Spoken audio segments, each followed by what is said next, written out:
जय हिंद सभी को। आज जो वीडियो का टॉपिक है वो आप लोगों को थंबनेल देख कर ऑलरेडी पता चल गया होगा कि आज एनसीसी का मेरा लास्ट डे है और आज है 8 अप्रैल 2024।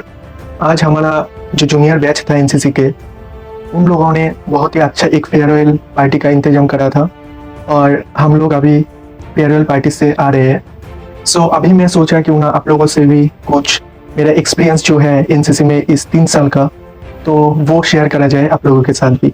वीडियो शुरू करने से पहले मैं हमारे honourable vice chancellor sir professor Rajiv Mohan Pant sir, he was also an NCC cadet during his school days, and respected commanding officer Colonel Amut Chandana sir and हमारे सूबेदार major Don Bahadur sir of 3rd Assam Battalion in Silchar and हमारे CTO sir doctor Sanjay Sinha and CTO madam doctor Jayashree दे, और former CTO doctor Biswajit Das sir and मेरे सभी साथियों, मेरा बड़ी, मेरा जूनियर, मेरा फ्रेंड्स, सभी को मैं तहे दिल से शुक्रिया देना चाहता हूँ क्योंकि उन लोगों से मुझे इस 3 साल के अंतराल बहुत कुछ सीखने को मिला है। I feel very glad to share my experience in NCC for last 3 years before you all. I joined NCC as a cadet in 2021. Since then, I have performed all activities and followed instructions of my CTO sirs regarding NCC. I deliberately use the term CTO sirs because I am lucky enough to get instructions, suggestions from 2 CTOs. At my initial days in NCC, I found Dr.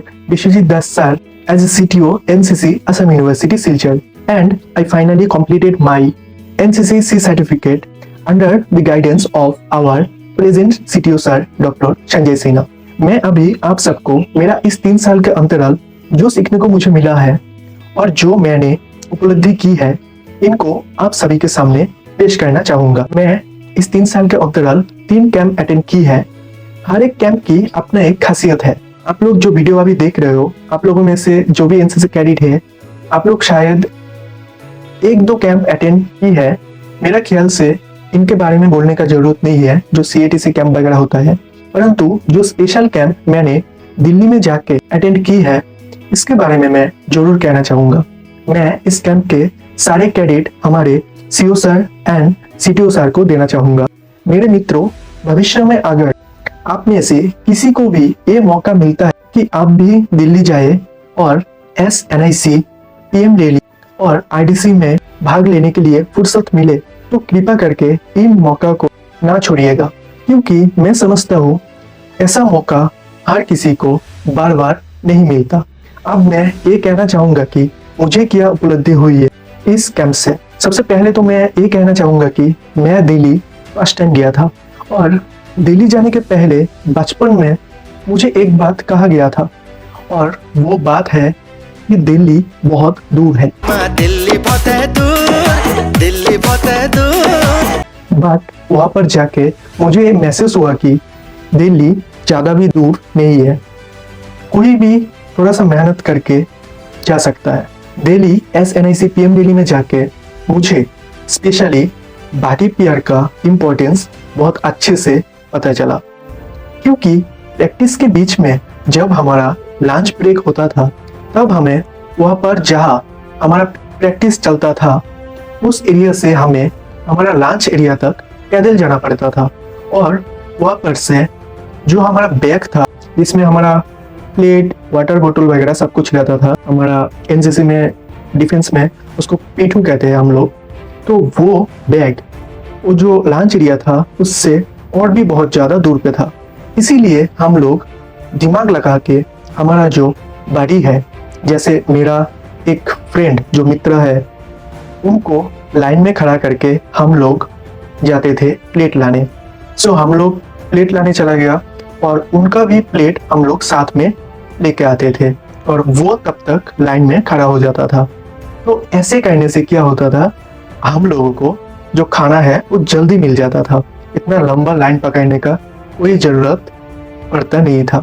नहीं तो आप अगर पहले वो जो हमारा lunch area है उधर से डायरेक्ट जाते हो अपना पीठू लेने, जहाँ पर आपका प्लेट वगैरह है, वो लेके फिर से आप लंच एरिया आते हैं और फिर आप अगर खाना खाने के लिए लंच लाइन में खड़ा होते हैं तो आपको बहुत ही टाइम लग जाता था खाना खाने, क्योंकि आपका लाइन बहुत लंबा होता था और आपको सबसे पीछे खड़ा होना पड़ता था।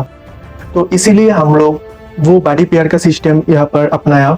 सो हम लोगों को बहुत ज़्यादा हेल्प हुआ जल्दी खाना मिलने में। और जो दूसरा चीज़ में मुझे बॉडी पेयर का इम्पोर्टेंस पता चला, एंड आई एम श्योर कि आप सभी को बॉडी पेयर का इम्पोर्टेंस पता चलेगा अभी ये सुनने के बाद, वो है हमारा वॉशरूम सिस्टम। क्योंकि SNIC दिल्ली में हम लोगों को रहने के लिए दिया था सफदरजंग, जहाँ पर एक NCC बिल्डिंग है, उसमें हम लोग रहते थे। सो वहाँ पर जो वॉशरूम वगैरह था उसमें पीछे से कोई कुंडी नहीं होता था। तो आप लोग अभी सोच सकते हो कितना मुश्किल होता था हम लोगों को वॉशरूम जाने के बाद, क्योंकि कब कौन आके दरवाजा ओपन कर देगा आप कह नहीं सकते हो।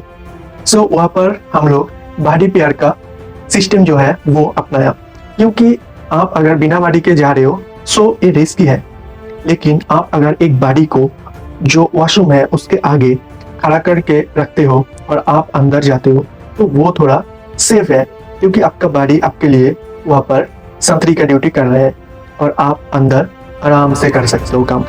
नहीं तो कब कोई आ जाएगा आपको पता भी नहीं चलेगा। सो ऐसे हम लोग बॉडी पेयर का सिस्टम बनाया और हम लोग वहाँ पर बॉडी पेयर को बहुत ज़्यादा इम्पोर्टेंस दिया, क्योंकि बॉडी जो है वो शायद आप लोगों को CATC कैंप में और भी TSC कैंप में इसका इम्पोर्टेंस पता नहीं चलता है, लेकिन जब आप SNIC PM रैली IDC में जाते हो तो आपको पक्का बॉडी पेयर का इम्पोर्टेंट वहाँ पर से आपको समझ में आ जाएगा। सो आपका अगर बॉडी नहीं है तो जल्दी से आप भी एक बॉडी बना लीजिए, क्योंकि बॉडी बहुत ज़्यादा इम्पोर्टेंट है। सिर्फ NCC में नहीं, हमारा पूरा जिंदगी में वो हमारा साथ देते हैं। सो आपका जो भी एक्सपीरियंस है, आपका सुख दुख, आप सब कुछ अपना बॉडी के साथ शेयर कर सकते हो। और उसके बाद मैं कहना चाहूँगा कि इस कैंप में जो SNIC PM रैली था हमारा एंड IDC, उसमें देश के हर एक कोने से, हर एक स्टेट से कैडेट्स आए हुए थे, जिनसे मुझे मित्रता करने की सौभाग्य मिला, जिसके कारण आज पूरा भारत में मेरा मित्र है, यानी पूरा भारत ही मेरा मित्र है। ये सबसे बड़ा अचीवमेंट था मेरा इस छोटे से जिंदगी में। मैं आज मेरा अंतिम बात हमारे देश के रक्षक उनके बारे में बोलना चाहूँगा। आज हम लोग अपने घर पर सुकून की नींद ले सकते हैं, अपने घर परिवार के साथ आनंद पूर्वक समय बिता सकते हैं, और तो और हमारी सभी सगा संबंधी देश की एक कोने से दूसरे कोने तक निडर होके घूम सकते हैं, क्योंकि हमारे नींद, हमारे घूमना फिरना और हमारे आनंद के रक्षक बॉर्डर में दिन रात तैनात रहते हैं। तो उनके लिए वो लोग कैसी जिंदगी बिताते हैं, ये अगर आपको महसूस करना है तो आप NCC में एक बार तो जरूर आइए।